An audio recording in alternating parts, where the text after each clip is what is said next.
Hello, everyone. Welcome to July 15th edition of the Gateway API Community Sync. As always, this meeting is governed by the Kubernetes Code of Conduct, CNCF Code of Conduct, effectively boiling down to be nice to one another. So please do be nice to one another.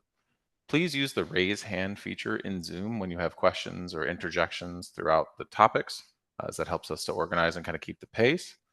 This is an open agenda meeting. So please do feel free to go on the linked agenda doc and add something to the bottom. You can add it above triage. I don't know if we'll have time for triage today. If we can get to it today, we will. If we can't, we can always roll it over to the next meeting. We do have some new faces today, so we want to give a couple minutes to new faces and maybe returning faces. So we want to give a couple minutes for people to say hi, introduce themselves, talk about what they're working on, that kind of thing. And then we'll get started on our agenda.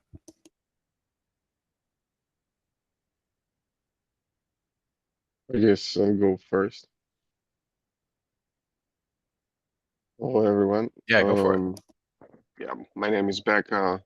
I work for Google at the GKE Gateway, and yeah, it's my first time here. Cool. Welcome. Are you working very closely with Rob? I'm working closely with Rob and recently with Leo too. Cool, cool. Very nice to have you. Welcome. Thank you. Anybody else wants to introduce themselves? Go ahead. Yeah, I'll also add. I'm kind of in and out of these meetings. I don't know if people know me, but I'm Mike Stefaniak. I'm the product manager for Nginx Gateway Fabric. I've been in these for a while. Obviously, I've been using Gateway API for a while, but in and out, all depending on schedules and time and all that fun stuff. Yeah, welcome back, Mike. Always good to see you. Should I? Can you hear me? Yeah, go ahead. Yeah. Go Okay. ahead. Cool. So I'm Ricardo. I guess a bunch of you know me from Ingress Nginx. I'm a former maintainer of Ingress Nginx. I'm coming back to Gateway API for undisclosed reasons yet. But I'm here. You'll be seeing me more. I'm happy to, get back to the project. Welcome back. How mysterious. Reasons.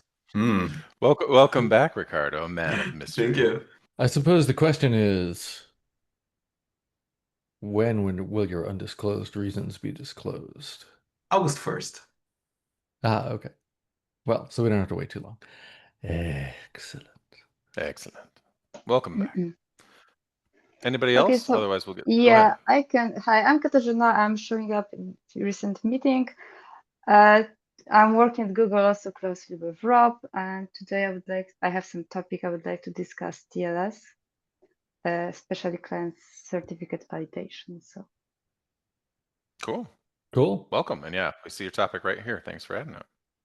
And I don't know how to turn on the background, so this is my real background. Oh, that's okay. Yeah, this is my real background too. This is my real background. Oh. I'm in space. No, if you go into the settings, well, it's in the settings somewhere. You can do I it. was in settings, but okay. It's really painful. If you're at Google, they generally force you to use the web interface, which means, well, actually, no, Shane, you're using web interface. That's what I'm too, using because so. I don't trust running Zoom on Linux. Okay. Sorry.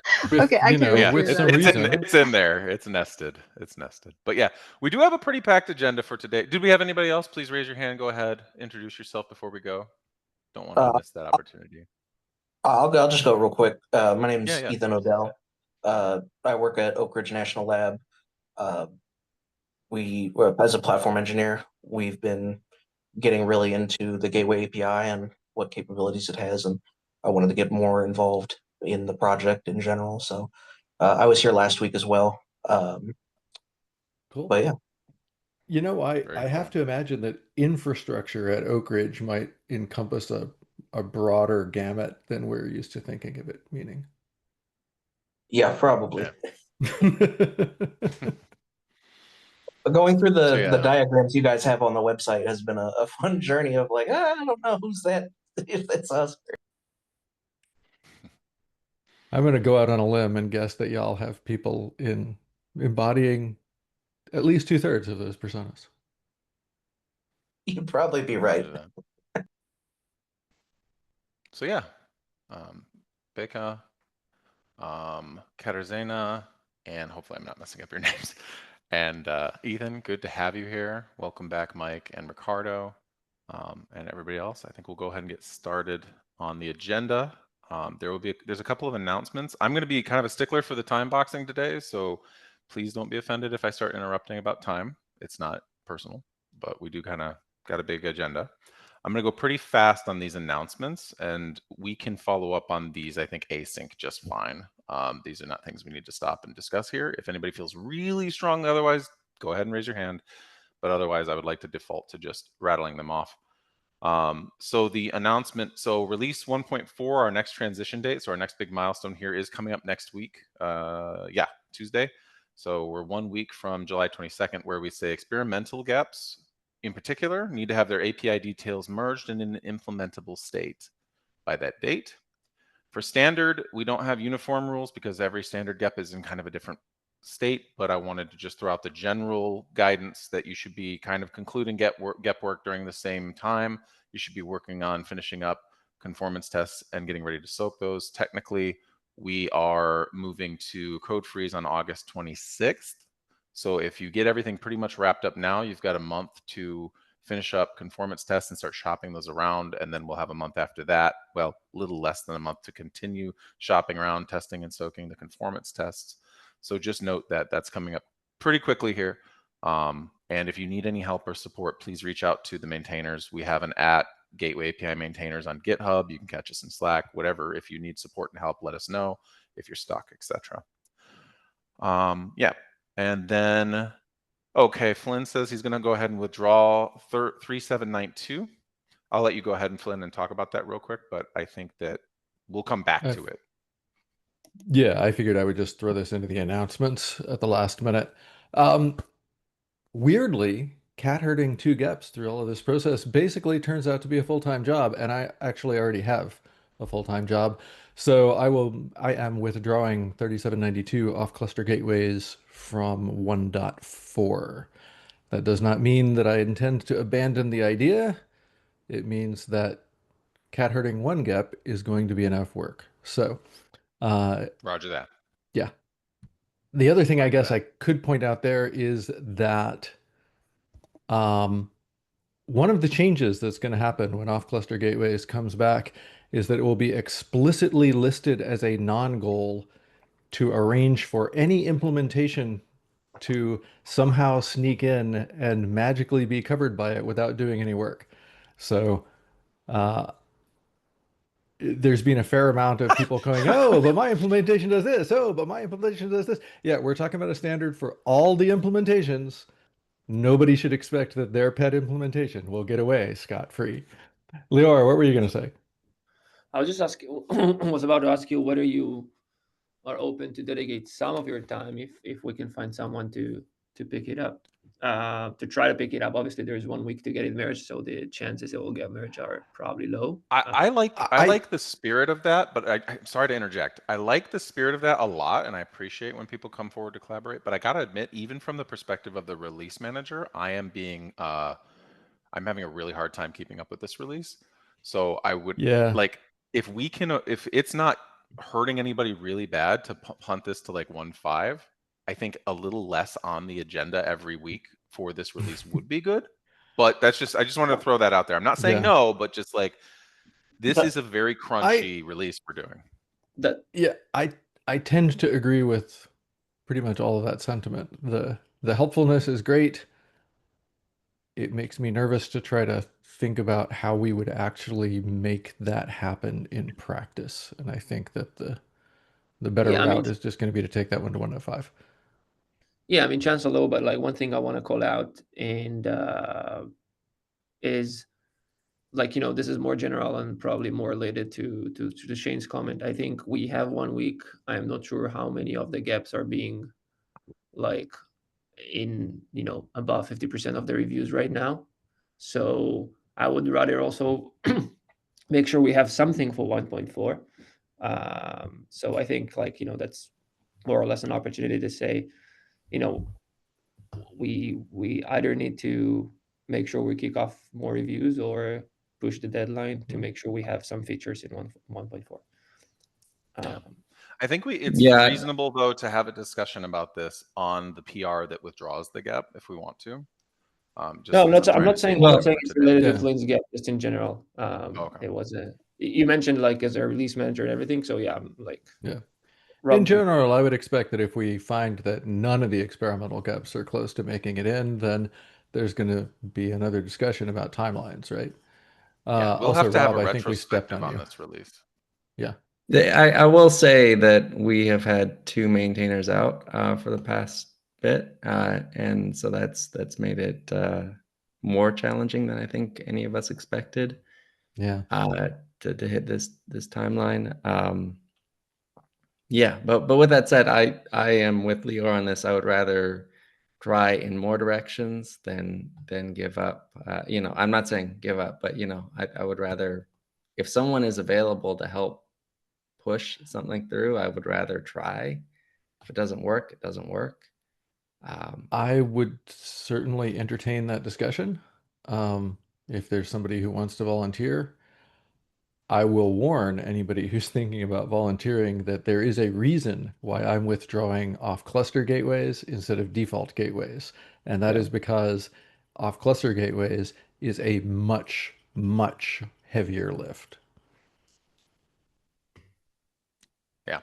So again, my point was more about just kind of reading the tea leaves here in terms of capacity. However, let's do that then and have that conversation async. Whenever Flynn puts up the withdrawal PR, we can have a conversation async there, kind of if somebody is able to come in and push it forward and somebody else is able to come in and review it. However, I think it would be also reasonable to suggest that if Flynn wants to be involved in that, since he drove it this far forward, he should be allowed to. So slowing down a little bit so that he can be involved in the next step is also something we should consider. We shouldn't blow past Flynn. So let's just have that conversation. It would be very entertaining to see what the hostile takeover process looks like for a GEP. Right? We've never had that before. But it would be entertaining. We've never had that before. But yeah, let's make that the action is just, you know. Yeah, one quick question on that one. Do we have a more appropriate status than withdrawn? Do we have a deferred or something like that? We do have deferred. All right, we do. Maybe that one if you like. Yeah, I think make it deferred instead of withdrawn. I mean, but sure. Instead of, I mean, we just not merging something. You know, like something doesn't need to merge before July 22nd to merge. It just needs to merge before that date to get into 1.4. So like we can keep the discussion going and not just definitely. Okay. So there will be some kind of PR. Let's follow up async on whether or not there is a hostile takeover of the game. And let's move on to the next topic. Where are we at? 20 minutes. Okay. I think we're still doing all right. Let's just keep in mind that we need to move fairly quickly. So anything that is very clearly easy to move async, let's do that, like moving into an issue, for instance. Lior, go ahead. You wanted to talk about Flagger and Gateway API use. Oh, that's a super quick question. If you open this, I just wanted to know if there's anyone in the room that have used this combination. Flagger has this support for Gateway API, but it's called Gateway Ref for, you know, for doing like for basically attaching the HP Canary HP route for a parent. But I try to trace the code and it looks like it would definitely support service because there's nothing that actually says it's a gateway. And generally speaking, Canary is very useful as well for Mesh. So I just wanted to know if there's anyone in this forum that have used it and can confirm whether it worked or doesn't work. I feel like I've done that for a demo, but it's going to take me a little while to track down whether we have really done that for a demo. So give me a few. Sounds good. Yeah.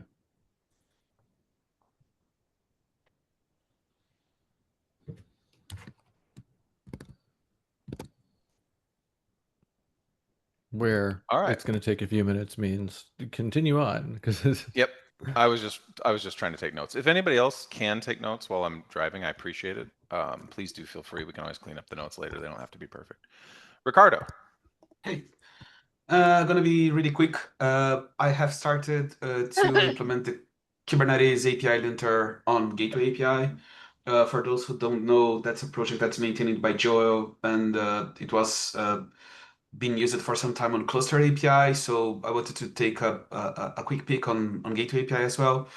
And I've put together a document on how I would be implementing that on our repo, and also some PRs, which were this one, which is the initial one enabling Cube API linter, but just things that are not breaking right now. I think we've just seen the value of that linter recently, so I would just like to get more people looking into that, and maybe probably getting this one merged and then moving with the other linters later and doing the required fixes. Roger Yeah, that. this is awesome. I am very excited for this. This will make API review much simpler. It catches things. I disagreed with some things, but that's apparently because my understanding of Kubernetes API conventions is a few months out of date. So yay. But good to have a tool that can, enforce that A for few us and months. keep. Great. I know, right? I know. I mean, LinkedIn is always, polemic. So I think that I have just added the ones that are not polemic at all. Like we understand that not using floats, it's a good movement. But as an example, Shane was discussing about booleans, and I think that booleans, for me, it's arguable. If you can or cannot have booleans. So I intend to discuss the polemic ones later. The ones that I'm proposing here right now, they are mostly the non-polemic ones, like not having duplicated markers, or not having floats, and ensuring that all of the types, they have JSON tags. So those are the line 14 to whatever Shane scrolled on. Yeah, go back to A bit further a bit down. more. Yeah. So those are the linters that I'm enabling right now, which are like ensuring that we don't have duplicate markers, that we don't have the phase field, that it's something that existed before, and maybe someone will still try to add phase fields, or unique markers, and so on. I'm still deciding if I want to keep the required fields or not, because Joel pointed that they are changing the way that this thing it's implemented. But right now, required fields, it's not a breaking change, so mostly it's like not having omit empty on anything anymore. Yeah, I was on the first draft you put up of this, and I really appreciate you putting the effort to do this, because we are at the forefront of a lot of API exploration. So this is a very awesome thing to be able to pull in and get value from right away. I also really appreciate that you took the time to identify which things would be political. Is that what, I don't know if that was the way you phrased it, but the things that would be like spicy. Controversial. Yeah, It's the best word, controversial. please. Yeah, controversial. The things that would be the most controversial, and reduced down to the things that you felt like would be less controversial. A lot of our PRs, as you can tell by looking at this, and our issues kind of get stuck because we don't reduce enough. So thank you for doing that.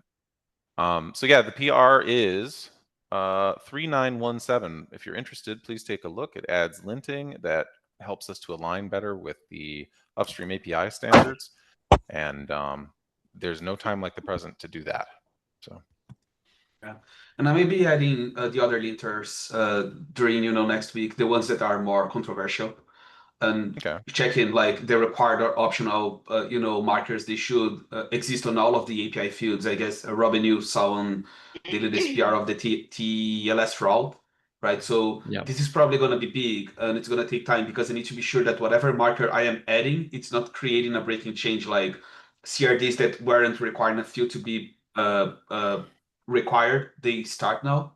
So I want to be sure that whatever I'm adding, it's not creating any breaking change, and if it does, we probably need to discuss on asynchronous or yeah, we're gonna need an extra long RC phase for whatever release pulls us in, because it's gonna require a lot more testing to make the change. But yeah, I think it's I would like to try to pull it in for 1.4. I know I agree. There's no time like the present to start working out these kinks, so that we don't wait and then do stuff now that we regret later. So But yeah, I Yeah, agree with you. you know, We're gonna have to do cycles to kind of vet it. So I've already made the feature request. Well, not properly, just in Slack, but I would love to have a way to exclude, like most linters allow you to exclude some prior art. But yeah, either way, this is great. I'm excited. Thank you. But yeah, I know Yep. we have lots of other things. thank you. Actually, I realized I missed one of the announcements. I'm just going to go over it real quick. We do have in Dev K8s a proposal for an AI gateway working group. It relates because it is, well, just generally related to Gateway API, and we kind of expect the Gateway API and Gateway API inference extension will be involved. I don't want to belabor it or anything, but here are the links to the talk, or rather to the thread and the presentation, or the document that basically shows the charter for the working group. If you're interested in AI gateway, if you're interested in networking with AI, if you're interested in Gateway API inference extension, etc., take a look, and please do leave your feedback on there. Moving on to the next topic, Candice, the backend TLS policy tests. I think Mattia just updated these today with a couple of smaller things. Isn't Mattia here? I don't think he's so. present here, but he did post with a couple of small requests for changes. Yeah, adding these to-dos, stuff are like that. mostly comments, I would say. Roger that. Comments to other comments. It doesn't show up well in here, but I'll look into them. But yeah, I need to, this is blocking Katarzyna and other people from, pursuing the rest of the Yeah, conformance tests for backend TLS policy. I feel like this is ready. Norwin has given me a lot of feedback on this, a lot of great feedback on this, and helped me over a bunch of bumps. So thank you again, Norwin. And he has agreed to take over some of the requests that he asked me to do in order for me to just push this with the basics. He had asked for some cleanups in the YAML. And then I think it was Mattia who said, we don't need those cleanups in the YAML. So I don't, either way, but that's something I feel like can be figured out after it merges. I'm very inclined to say we need to get this in soon and not worry about fiddling with the little parts and focus on the bigger picture, because this is not an API for users. This is a test suite for our implementations. So doing it more iteratively is safer, and doing it more iteratively allows for us to get feedback sooner, get conformance reports sooner. So I'm very much inclined to say, like, do the small things and stuff like that, but for anything that doesn't seem like a blocker, we should merge and then fix it forward with this one so that we can start getting that feedback and unblocking people on testing. Okay, so who can I rely on to do an approval so that this would merge? I've already given it a brief pass today. I've seen this PR has been around a while, but I gave it a look over today. Mostly looks good to me. I'm ready to approve it. I just need to do like one more pass.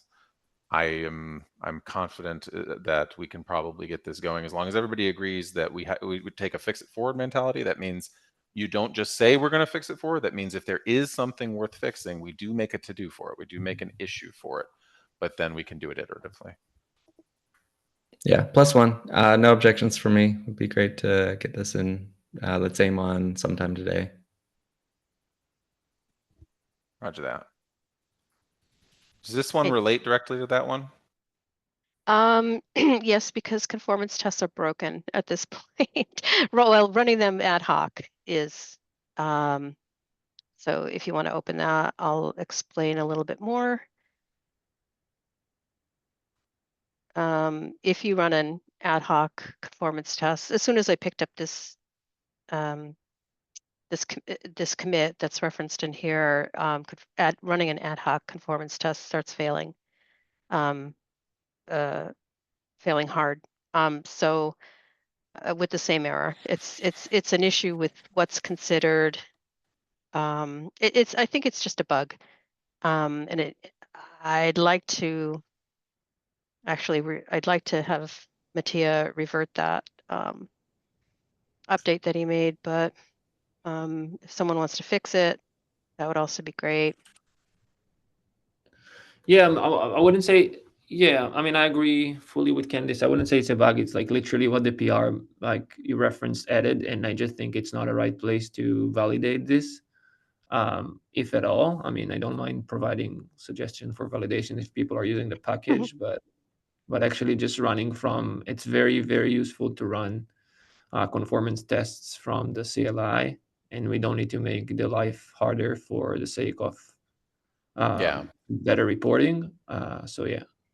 And we'll need to do this soon in Blixt because we're finishing up our TCP route and UDP route support, which is all in Rust, so we can't use anything but the CLI. So yeah, there's definitely, I'm familiar with use cases for using the CLI. I think it's going to continue to be very important as we get more and more implementations that are not in Go. So no, I that's actually fine. have I'm a, just saying don't make this required. So the thing is like yeah, no, I'm with you. Yeah. I'm backing you up. If I have an do we issue have open any about running the volunteers? CLI, actually.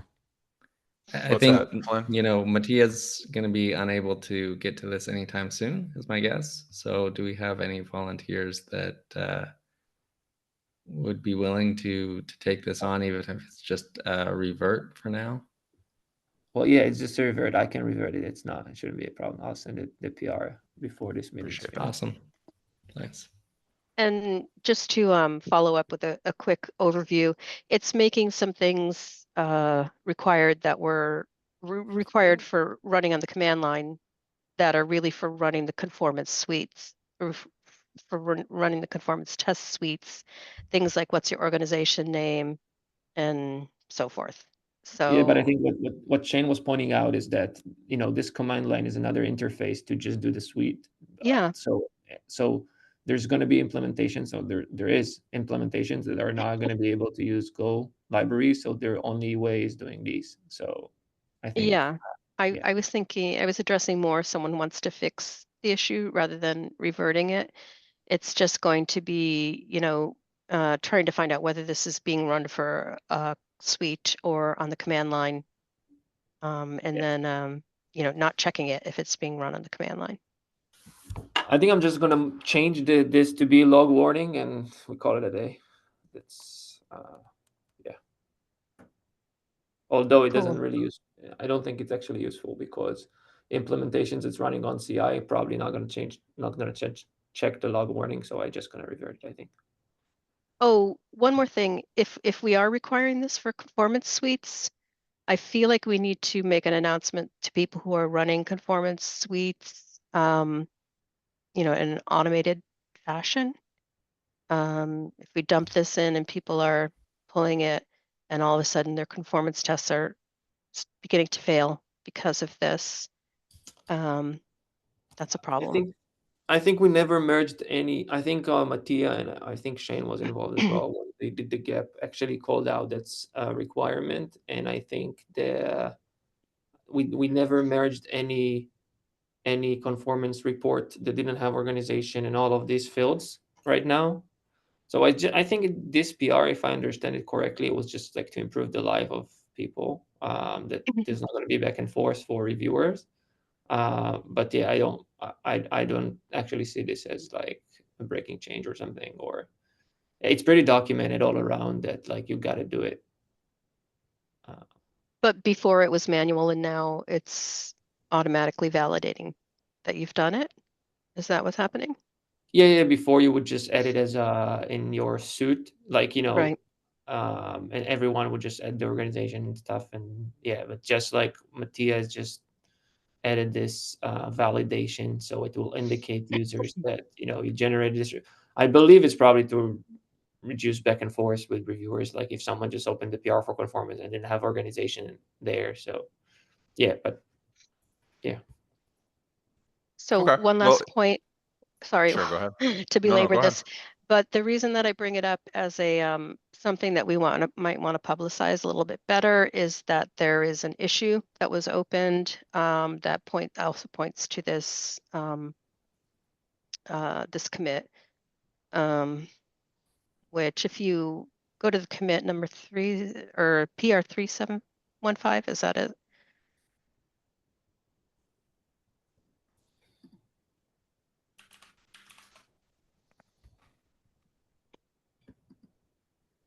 and you go down, look at the bottom where it's referencing an issue. Yeah. People are saying that, you know, their automated tests are starting to fail because of this. That's what I got from that issue. Sorry, Mike. Yeah. I mean, that's actually great. It's good to see people running conformance tests against main.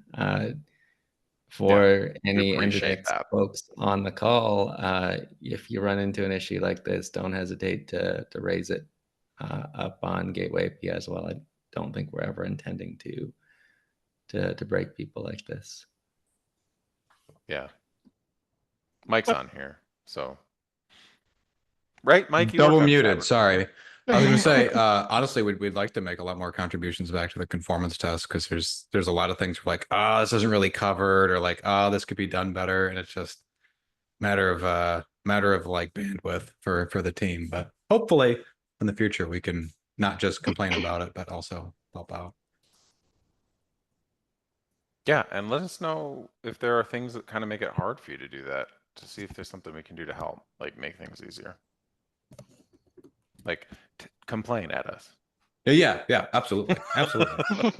We want the complaints. Complaints are usually one of the more important pieces of feedback. We love to hear people happy, we do, but complaints are usually how we actually the kind of feedback we need the most of. I lost totally agree. where I was, but that is a good call out, and thank you, Lior, for taking a poke at that. If you do feel like you get stuck or anything, let us know. Just because you take it and at least try to move it forward doesn't mean you're like on the hook to move it forward if you're really busy at your normal job and stuff. So just keep in touch. Thank you. Yeah, thank you. Katarzyna, did I pronounce that correctly? Katarzyna, it's okay. Katarzyna. Okay. Yeah. Client cert validation GEP 91. 2 proposals, proposal 1 and 2. Yeah, so this is a follow-up. I added this Slack thread on the thread on the Slack. So the thing is that so ARC created a gap for the experimental channel to update how we are, configuring client-server validation. And we agreed that we need to address the HTTP coalescing, but we are having some problem to agree on how the API should finally looks. We've been having some offline discussion with Arco and with Rob also in the discussion, and unfortunately we end up in 2 proposals, and we actually need some other reviewers who's gonna to look at this and say, we have some feedback and see in which direction we should go to address the issue. And I'm not sure if we have time to discuss the proposal here, because I know that Arco is on the call, or we just find some reviewers who will commit to review this, because the clock is kind of ticking, and we need to resolve this week if we want to meet the deadline. Ouch. Okay. Yeah, I think this is a really important one. Thank you for raising it, Katarzyna. This is really going back to that issue I had raised in the last release cycle about connection coalescing, where we're trying to find the connection coalescing was always going to have a risky intersection with client cert validation, right? If we didn't do it right, you'd end up with the possibility that some connections bypass client cert validation, which would be a very scary thing. This is coming full circle back to that. How do we do this in a way that is safe? Arco, I think your proposal is basically my understanding is that the proposal would require implementations to look into a TLS cert, something like we have not done so far. And if they detect overlap across TLS certs, they would, communicate that via status, prevent, block, whatever, right? And Katarzyna's proposal is to bump the configuration up so that instead of it being per listener, it's per port, which it does not require implementations to look into a cert, basically. and feels safer, but is less powerful. But I don't know, Arco, I should hand it off to you. Sure. So let's take one step back and let's discuss the concept of listeners in the gateway, right? It's an L7 concept, but you also have sort of L4 information in there, like port. You also have L7 information like hostname. For client cert validation, Actually, hang on a moment. We do have a time constraint here. So do we want to use the remaining 18 minutes to cover this, or do we want to talk about supported features, external auth, and things like that, and then do this async? I'll say mine are going to be very quick. I think, Okay. Becca, yours is fairly quick. So I would rather time box like 10 minutes for this if we can, but Becca, I'll defer to you. Yeah, Totally good with that. let's try to go to 50 after and then stop and move async. Go on. Can I go on? Yep. Yeah. Okay. We're just going to stop at 50 after. Okay. So the proposal I added, you can add client cert validation at the gateway level, as well as the listener level.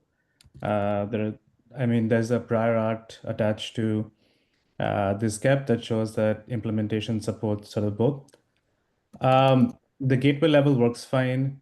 At the listener level, you have the issue with connection coalescing. So Rob highlighted that previously in the previous release, and sort of the recommendation there was, so with HTTP2 connection coalescing, the issue is bad routing, and today it's flagged using a listener status. How implementations detect it is implementation specific. Some may look into the certs. Some can just figure this out by looking at SNI. It's up to the implementation. So there is also an issue here with the authentication bypass, not just bad routing, with client cert validation at the listener level, right? So the solution or the mitigation here is if you do detect connection coalescing, which is you detect the overlapping TLS config, you actually reject the listeners. So this is sort of one of the proposals. The second proposal, which Katarzyna is raising, says there will only be a client certificate configuration at the gateway level. So now you can apply it at gateway, but you can also sort of apply it at the listener level by specifying a port, an optional port and an optional hostname. So you're essentially, in a way, so that's the configuration. What Katarzyna's proposal does is it implicitly mitigates connection coalescing because it's always happening at the port. It's always applying at the port level. But the listener itself is an L7 construct, so it does expose this. So now the pros and cons are for me, it's UX, which is we are defining something at the gateway level when again redefining ports, which are already defined at the listener level. So that is one thing to think about. And I think what Rob and Katarzyna is raising is there is more burden on implementations to detect this correctly and mitigate it if it's applied at the listener level. So yeah, I'll just add that and sort of stop now. I'm not sure whose hand was first. Rob, you were Katarzyna? first. Okay, cool. Yeah, so I think, yeah, Arco, that's a good summary. My biggest concern as a maintainer of the API is just that I really, really want to avoid any API surface that makes it easy for implementations to have CVEs. I could say we've already done that, but this feels like if you aren't incredibly careful, you're going to mess this up as an implementation. The listener level TLS configuration, client cert validation. It's actually not clear to me, listening to this and looking at it, what even is the correct way to be careful as somebody defining this stuff. If I put myself yeah, I in mean, Kieto's shoes. it's awful. You know that I have a few theories of how you could do it. One of them is you look at every cert, you find if there's overlapping SANs in those certs, and if there are, then we would need some very thorough conformance tests to make it work, right? Arco's point is correct that the UX is better and more consistent if I'm just a user of Gateway API. Having TLS config all be in one place on the listener is simpler to understand. I am concerned that it is, actually making the API more confusing, though, because people would expect that they could, add, per listener client cert validation, when in many cases they can't. They can't effectively. They're going to get some status that says you can't do this if an implementation is validating correctly. And Arco's slightly different question, Rob. Okay. Happens, Sorry. Yeah, I'll hand off because there's what happens if you get rid of the gateway concept entirely and everything is a listener? Right. What happens if we make the listener the first class thing? Right. That's clearly not something we should talk about on this call, but all of the things, like everything we come up with where I see gateway and listener in the same gap, every last one of them is making me go, are we really just moving into a world where the listener is the first class citizen? Food for thought for later. Sure. I think fundamentally what we're running into here is the safest way to handle this is, IP port combination, right? Because that's what a TLS connection. Anyway, but let me defer to other people that have their hands. Go ahead, Katarzyna. Yeah, so I wanted to add the summary that mostly Rob covered, but I wanted to add that even though the UX looks pretty bad, that we are moving the configuration to the gateway level, looking at the fact that the TLS configuration, which we are thinking about the TLS configuration to be on the listener, but when we are reusing the connection, actually we are going outside of the listener bounds. So the users, they need to be aware that the configuration will not be used for the listener they are aiming or going to. So when I started to work in this, for me right now, it looks like very consistent API that actually it is on the gateway level. And another argument that was actually going to me that if we are having some validation, which is checking one listener configuration against another, so when we are adding the listener, then we need to cross-check this particular listener with every other different listeners.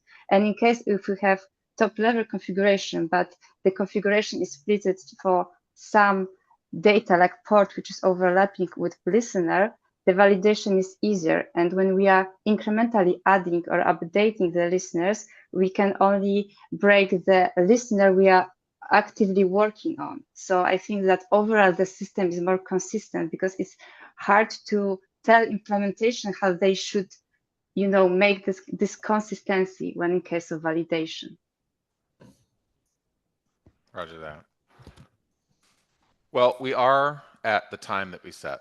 So I think I'm going to try to wrap it up with the action items. I'm going to try to push towards what the actions are. But the first thing that I need to assess real quick, so just if we can get a real quick answer on this. I heard something about this being extremely important in a certain timeline. Could somebody very briefly explain that? We're trying to get this into 1.4. Like this is already an experimental gap, but we would like this change, whatever this change is, to be in 1.4. So really, Shane, you're the best person to say what that timeline should be. But the goal is 1.4 for this change.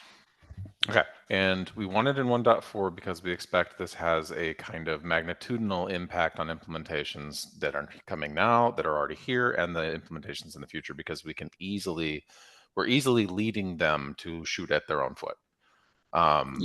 So getting it out as soon as possible sounds good. But presumably it stays experimental, right? Well, yeah. Presumably, yeah.